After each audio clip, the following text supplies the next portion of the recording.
आनंद मासिक पत्रिका अंक 4 प्रतिलेखन संख्या 3 एवं 4 गति 80 शब्द प्रति मिनट। महोदय, स्वतंत्रता के पश्चात देश ने चहुमुखी विकास की ओर कदम बढ़ाए तथा विभिन्न क्षेत्रों से जुड़ी हुई जटिल समस्याओं के निदान का प्रयास भी किया। भारतीय गणतंत्र में नागरिकों को मौलिक अधिकार सुलभ हुए, समानता के अवसर प्राप्त हुए और अभिव्यक्ति की स्वतंत्रता उपलब्ध हुई। जहाँ अभिव्यक्ति की बात आती है, वहाँ भारत की भाषा समस्या स्वयं ही सामने आ जाती है, क्योंकि इसका सीधा संबंध जन जन की आशाओं और आकांक्षाओं से है। भारतीय संविधान में हिंदी को राजभाषा का गौरव प्राप्त है, परंतु भारत की अन्य भाषाओं को भी संविधान द्वारा मान्यता दी गई है।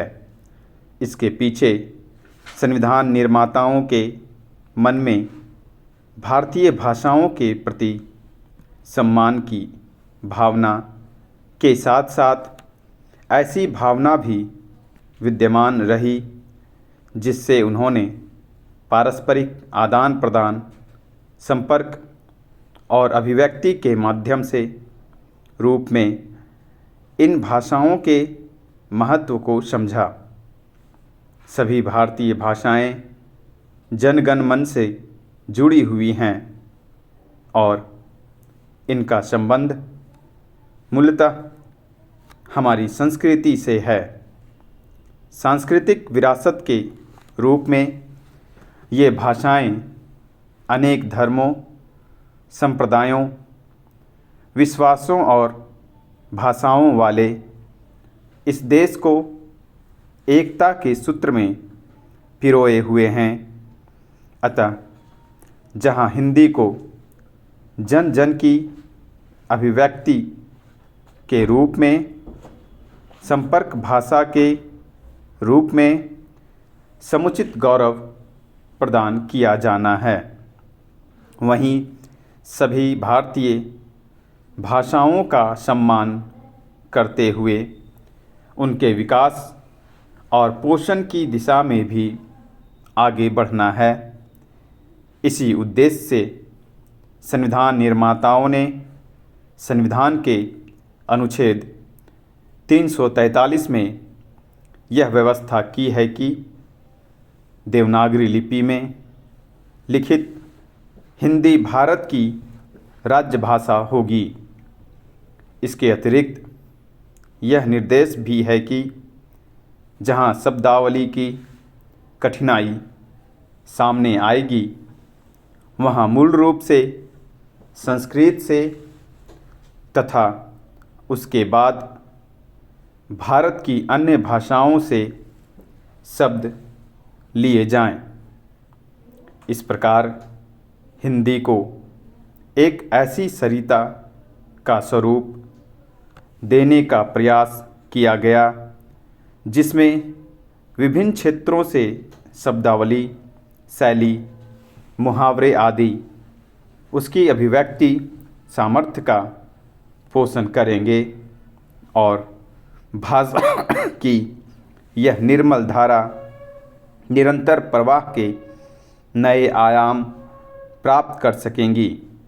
भारतीय गणतंत्र में विद्यमान भाषा समस्या के समाधान के लिए नई सोच की आवश्यकता है। यह नई सोच एक नई भाषाई संस्कृति को जन्म देगी और हिंदी सहित भारत की सभी भाषाएं भारतीय संविधान के गौरव के अनुकूल विकसित हो सकेंगी। हमारे विचारक तथा देशभक्त स्वतंत्रता से पहले भी भारत की भावात्मक एकता के पोषण के लिए तथा संपर्क भाषा की आवश्यकता पर बल देते हैं। महोदय, इस बहुभाषा देश में भाषाई सामंजस्य और भाषा साम्य की नितांत आवश्यकता है।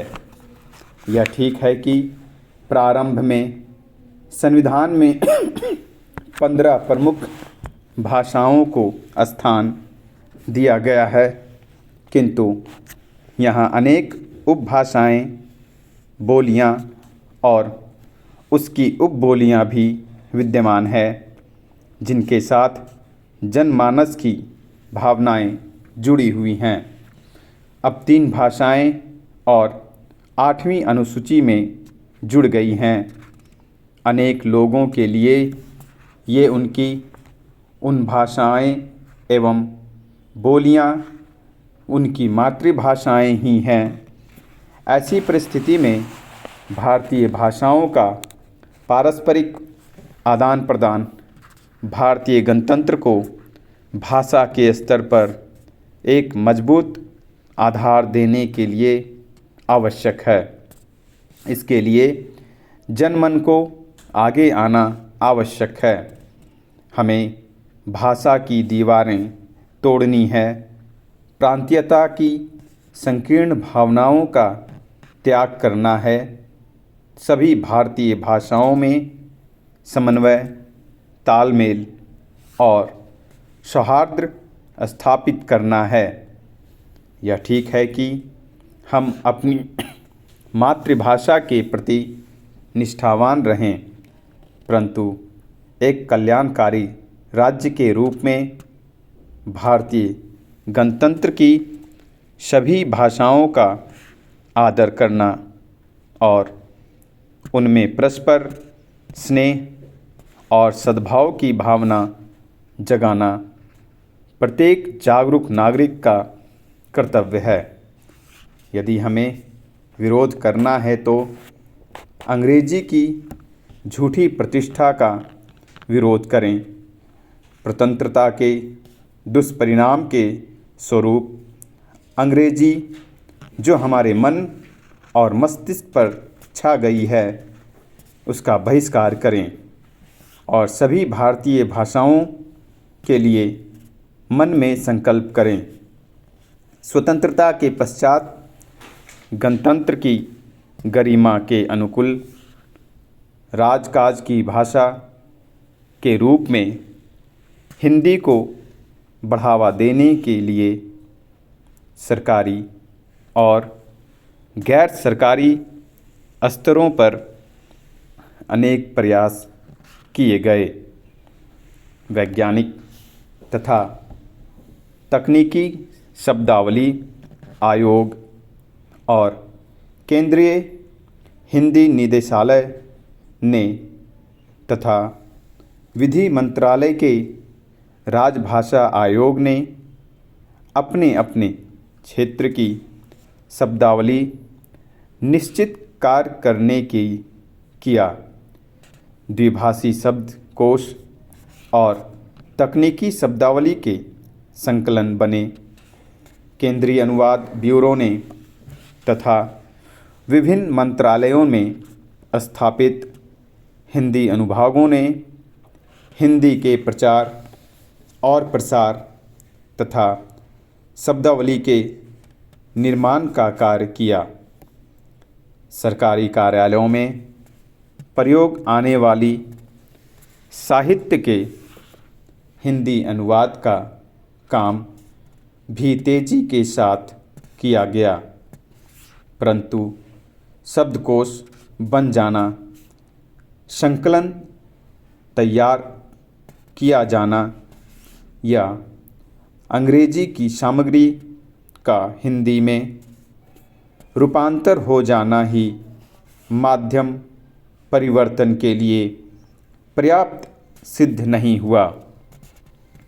शब्दकोशों या शब्द संकलनों में गढ़े गए अधिकांश शब्द वही बंद रह गए और प्रयोग में नहीं आ सके। अनुवाद के कारण भाषा ने बोझिल और कृत्रिम रूप ले लिया।